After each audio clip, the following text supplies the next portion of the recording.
इस बहस में हमारे साथ एमआईएम के नेता असीम वकार भी जुड़ गए हैं। उनका मैं सीधा रुख करूंगा।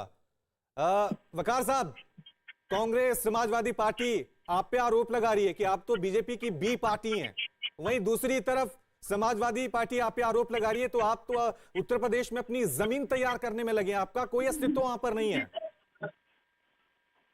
साहब, मैं उत्तर प्रदेश में पैदा हुआ, इसी मिट्टी में खेलकर बड़ा हुआ और अभी तक कहीं और गया ही नहीं हूं। मैं उत्तर प्रदेश में रहता था, रहता हूं और रहता रहूंगा। जब मेरी जमीन उत्तर प्रदेश है तो जमीन तैयार भी यहीं करूंगा, यहीं मकान बनाऊंगा, यहीं कारोबार करूंगा, यहीं पॉलिटिक्स करूंगा और यहीं हुकूमत में हिस्सेदारी भी लूंगा। जिसको जो कहना हो कहता रहे, कोई फर्क पड़ने वाला नहीं है। लेकिन हम अपने मार्ग से, अपनी राह से बिल्कुल भी डिगेंगे नहीं, वो चलते रहेंगे। लेकिन जो वोट समाजवादी पार्टी का है वो दावा ठोक रहे हैं, आप उसको कैसे अपनी तरफ साधेंगे, ये भी तो बड़ा सवाल है ना। देखिए, समाजवादी पार्टी हो या बहुजन समाज पार्टी हो या कांग्रेस पार्टी हो, पहले तो इनसे आपको ये पूछना चाहिए कि इन्हीं ने कौन सा ऐसा काम किया है जो हम इनको वोट दें। इनसे पूछिए आप, 2019 के चुनाव में जो इनका घर का वोट था यादव, वो भी बीजेपी में चला गया। 2019 में मजलिसे वकार साहब, फखरुल हसन हमारे साथ बने हैं। सुनिए, आप उनका जवाब ले लेता हूं। हसन साहब यही कह रहे हैं कि वोट तो आप ले लेते हैं लेकिन काम नहीं करते हैं आप मुस्लिमों के लिए। देखिए, आसिम भाई बहुत पुराने समाजवादी रहे हैं, अब वो आईएम में चले गए हैं। मैं उनसे पूछना चाहता हूं कि जब ये एनआरसी का आंदोलन चल रहा था, वो भी थे, वो भी देख रहे थे, वो भी लखनऊ रहते हैं।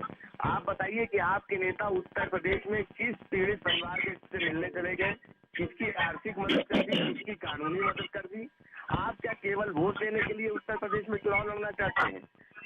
जब आपको जरूरत थी आपकी, तब आप कहीं नजर नहीं आते हैं। आप केवल बोलते हैं, आप बोल के किसको फायदा पहुंचाना चाहते हैं? आप केवल मुसलमान करते हैं, मुसलमान करके आप किसको फायदा पहुंचाना चाहते हैं? आपको ये भी बताना चाहिए। आप पूछ रहे हैं कि मुसलमानों के लिए समाजवादी पार्टी ने क्या किया, तो हम बताना शुरू करेंगे तो ये जो पूरी डिबेट है ये खत्म हो जाएगी कि क्या किया ठीक है, जवाब ले लेता हूं। वकार साहब जवाब दीजिए, वकार साहब जवाब दीजिए कि आप सिर्फ मुसलमान करते हैं, सिर्फ वोट चाहिए आपको और कुछ नहीं। हाँ, बहुत अच्छी बात है, बहुत अच्छी बात। देखिए, चांद साहब ने बहुत अच्छी बात की, फखरुल साहब ने। हमारे दोस्त भी हैं, हमारे भाई भी हैं, सभी हमारे भाई हैं और ये तो हमारे खास भाई हैं। मैं ये कह रहा हूं कि अगर मुसलमानों से आपको हमदर्दी है और मुसलमान की बात करते हैं, तो जितनी इधर रैलियां हो रही हैं, यात्राएं हो रही हैं बस पर, सारे जातियों के लोग दिख रहे हैं अखिलेश जी के साथ। मुझे एक फोटो दिखा दीजिए जिसमें हाथ से हाथ पकड़कर अखिलेश जी किसी मुसलमान को लेकर अपने रथ पे चल रहे हो। एक नाम बता दीजिए, मैं मान जाऊंगा कि आप मुसलमानों की इज्जत करते हैं और उनका एहतराम करते हैं। क्यों मुसलमान वोट दे आपको? आप नाम लेने से घबराते हैं और आप कह रहे हैं कि आप गिनाना शुरू करेंगे। बिल्कुल गिनाइए, आप दिन भर नहीं 2 दिन गिनाइएगा, मैं 2 दिन सुनूंगा आपकी बात। गिनाइए तो आप 10 काम गिनाइए मुसलमानों के लिए। ठीक है, राकेश त्रिपाठी जी भी हमारे साथ बने हुए हैं बीजेपी से। राकेश त्रिपाठी जी, आपका रिएक्शन भी लेना चाहूंगा। पिछली बार क्योंकि आप सबका साथ सबका विश्वास नारा तो देते हैं, लेकिन क्या इस बार किसी मुस्लिम को आपकी तरफ से टिकट मिलेगा उत्तर प्रदेश विधानसभा चुनावों में? देखिए, Bharatiya Janata party ticket winnability के आधार पर देती है। अगर कोई भी मुस्लिम आवेदन करेगा तो भारतीय जनता पार्टी का नेतृत्व जरूर विचार। तो पूर्ण बात कहूंगा, देखिए उसमें समाजवादी पार्टी की सरकार हो या बहुजन समाज पार्टी की सरकार हो, उत्तर प्रदेश की कानून व्यवस्था जब बिगड़ा करती थी तो इससे नुकसान मुसलमानों को भी होता, हिंदुओं को भी होता था, अगड़ों को भी होता था, पिछड़ों को भी होता था। क्योंकि महत्वपूर्ण यह है कि आज हमने जिस तरह से कानून का राज उत्तर करने का काम किया है, उससे आज सबको फायदा हुआ है। उससे आज कोई जाति मजहब परे नहीं है। आज उत्तर प्रदेश में 1 करोड़ 61 लाख घरों में अगर सौभाग्य योजना के तहत हमने बिजली कनेक्शन पहुंचाने का काम किया है, तो उसमें हिंदू, मुसलमान, अगड़ा, पिछड़ा, दलित, मुस्लिम, हमने किसी प्रकार का कोई भेद करने का काम नहीं किया है। आज हमने सबका साथ सबका विकास करने का काम किया है।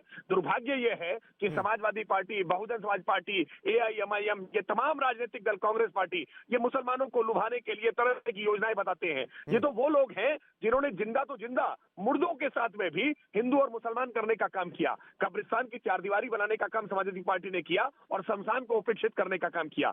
आज भारतीय जनता पार्टी की सरकार आने के बाद हमने सबकी बेहतरी के लिए काम किया है। उत्तर प्रदेश के 75 जिलों में आज जब मेडिकल कॉलेज हम बना रहे हैं तो इन मेडिकल कॉलेजेस में इलाज सबका होगा। अगर आज एम्स बन रहा है गोरखपुर में तो उस एम्स में दलित हो या मुस्लिम हो सब इलाज होने वाला है। किसी को उसमें छोड़ने वाले नहीं है, किसी को एक्सक्लूड करने वाले नहीं है। टिकट देंगे ना आप, किसी चलने वाले हैं। आप किसी मुसलमान विधायक को बनाएंगे ना, टिकट देंगे ना, क्योंकि पिछली बार आपने किसी को टिकट नहीं दिया था। रिप्रेजेंटेशन तो देंगे ना उस वर्ग को।